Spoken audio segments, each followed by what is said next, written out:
Hello मित्रांनो, या व्हिडिओमध्ये मी तुम्हाला आजची माझी पोझिशन दाखवेन. त्याचप्रमाणे उद्या आपण बँक निफ्टीमध्ये काय करू शकतो. त्याचप्रमाणे उद्या निफ्टीची एक्सपायरी, तर उद्या निफ्टीमध्ये एक्सपायरीमध्ये आपण काय ट्रेड करू शकतो ते आपण बघूया. मी मोस्टली निफ्टी एक्सपायरीचा ट्रेड घेईन. तर सगळ्यात पहिले तर मी तुम्हाला सांगतो की माझी आजची पोझिशन मी आधी माझी आजची पोझिशन दाखवतो ना, तर आज मला फक्त 112 रुपयाचा लॉस झाला आहे. आणि अगर तुम्ही ऑर्डर हिस्ट्रीमध्ये जाऊन बघत असाल तर तुम्ही माझी एंट्री लेवल बघत असाल तर मी 3 वाजून 21 मिनिटांनी एंट्री घेतली. म्हणजे तुम्हाला अगर चार्टवरती मी दाखवीन ना, ह्या लेवलच्या आसपास मी एंट्री घेतली, जेणेकरून अगर समजा चुकून माझ्या साईडला मार्केट गेलं असतं ना, तर एक मला 3000च्या आसपास प्रॉफिट झालं असतं. आणि मॅक्झिमम लॉस 120 रुपयाच्या आसपास काहीतरी होता. त्यामुळे मी एक छोटीशी रिक्स होती ती रिक्स घेतली. अगर जेणेकरून अगर समजा 2 लॉट सेल केलेले, अगर माझ्या साईडनं अगर इथपर्यंत तरी आला असता तर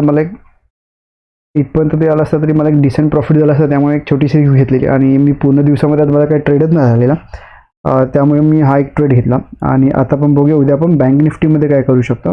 कारण जसं मी परवा एक शॉर्ट्स अपलोड केले आणि कालच्या व्हिडिओमध्ये पण मी तुम्हाला सांगितलं, अगर मार्केटला एक मोठी मोमेंटम करायची असेल तर ॲटलिस्ट 1 ते 2 दिवस मार्केटला साईडवेज किंवा मग रेंज बाउंड राहावं लागेल. तर कालचा दिवस तर मार्केटने कम्प्लिटली रेंज बाउंड साईडवेज होतं या दिवशी, ठीक आहे. आणि आज पण एक कम्प्लिटली रेंज बाउंड, म्हणजे एकदम क्लिअर मोठा टार्गेट नाही, म्हणजे क्लिअर ट्रेंड नाही मिळाला. त्यामुळे आपल्याला कदाचित उद्या एक मोठा ट्रेंड मिळू शकतो, ठीक आहे. तर बँक निफ्टीमध्ये समजा आता फ्लॅट ओपन झाला, ह्या लेवलच्या खाली मार्केट जात असेल 50,950च्या लेवलच्या खाली मार्केट जात असेल तर आपण डाऊन साईडची एंट्री घेऊ शकतो. फक्त जे क्वांटिटी आहे ते अर्ध्या करा. समजा आता मी वरती 4 लॉटमध्ये असेल तर डाऊन साईडला मी फक्त 2च लॉट कॉल सेल करेन, ठीक आहे. फुल क्वांटिटी ना, मी माझी फुल क्वांटिटी जोपर्यंत 50,450च्या लेवलच्या खाली मार्केट जात नाही तोपर्यंत मी माझी क्वांटिटी फुल नाही करणार. कारण ह्या रेंजनंतर अगर ह्याचा लो ब्रेक केला ना तर एक मार्केट एक बऱ्यापैकी खाली जाऊ शकतं. त्यामुळे हा जो एक मोठा ट्रेंड घेतला त्या ट्रेंडच्या खाली अगर मार्केट जात असेल तर मी माझे 4 लॉट कॉल सेल करेन.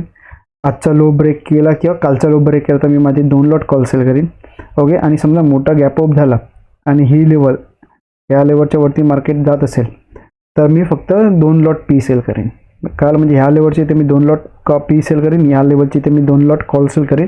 आणि मेन क्वांटिटी 4 लॉट मी कॉल 50,450 लेवलच्या खाली करेन. तिन्ही ठिकाणी मॅक्झिमम 2दा एंट्री घेईन.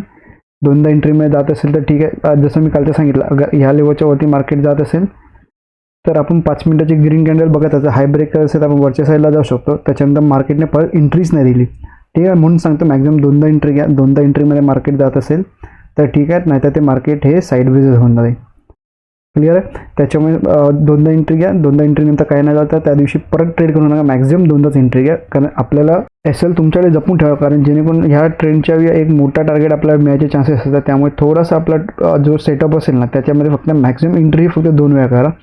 आणि आता मी तुम्हाला निफ्टीचं सांगा, कारण मी निफ्टीमध्ये एंट्री घेणार आहे, तर मी तुम्हाला निफ्टीचं सांगतो.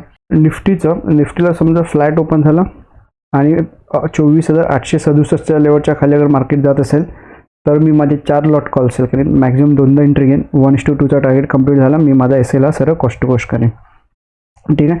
मी हा लेवल का दिला त्याचं तुम्हाला एकदा लॉजिक सांगतो. अगर तुम्ही अजून थोडा मागे याल ना 15 मिनिटाच्या टाईम फ्रेमवरती तर तुम्हाला इथे क्लिअर कळेल. मार्केटने इथून वरती गेला, बरोबर. ह्या लेवलच्या इथे मार्केट एकदम मोठा ट्रेंड दिला, त्याच्यानंतर मार्केट इकडे आलं, ओके. आणि अजून तुम्ही थोडं पुढे जाल तर तुम्हाला क्लिअर दिसेल मार्केटने इथे मल्टिपल वेळा सपोर्ट घेतला. इथून वरती गेला आहे, त्याच्यानंतर इथे सपोर्ट घेतला आहे, ठीक आहे. इव्हन आज पण मोस्टली सपोर्ट घेतलेला आहे. त्याच्यामुळे अगर हा लेवल आहे ना आता सध्या क्रुशियल झाला आहे. अगर मार्केटला खाली जायचं असेल, मोठा गॅप ओपन झाला आणि ह्या लेवलच्या वरती मार्केट जात असेल तर मी फक्त 2 लॉट पी सेल करेन. अगर मी डाऊन साईडला 4 लॉट कॉल सेल करतो तर वरच्या साईडला मी फक्त 2 लॉट पी सेल करेन. सेम 2दा एंट्री घेईन. 1:2चा टार्गेट कंप्लीट झाला, मी माझा एसएलला सरळ कॉस्ट टू कॉस्ट करेन, ठीक आहे. आणि समजा इथे मध्ये ओपन झाला आणि हा लेवल ब्रेक करत नसेल किंवा हा लेवल ब्रेक करत नसेल तर मी मार्केटमध्ये एंट्रीच नाही घेणार. कारण ते मग मार्केट कुठे जाऊ शकत नाही, ते वॉलेटाईल करेल आणि एक रेंज मोडमध्ये राहील. त्याला मार्केटला अगर मोठा ट्रेंड जायचा असेल तर हा लेवल ते ब्रेक व्हायला पाहिजे किंवा मग हा लेवल ब्रेक व्हायला पाहिजे. या दोघांपैकी एक लेवल ब्रेक झाला तर मार्केट एक बऱ्यापैकी वरती पण जाऊ शकतं आणि खाली पण जाऊ शकतं. मला डाऊन साईडला जरा जास्त चान्सेस जास्त वाटतात.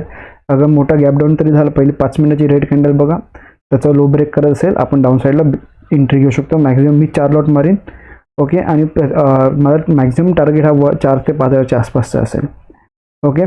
आणि अजून तुम्हाला काही डाऊट असेल तर कमेंट करा, व्हिडिओ आवडला लाईक करा, तुम्ही चॅनल सबस्क्राईबसुद्धा करू शकता. धन्यवाद. मार्केटला खाली जायचं असेल तर त्यांनी हा लेवल ब्रेक केला तर मार्केट एक बऱ्यापैकी एक मोठा ट्रेंड मिळू शकतो.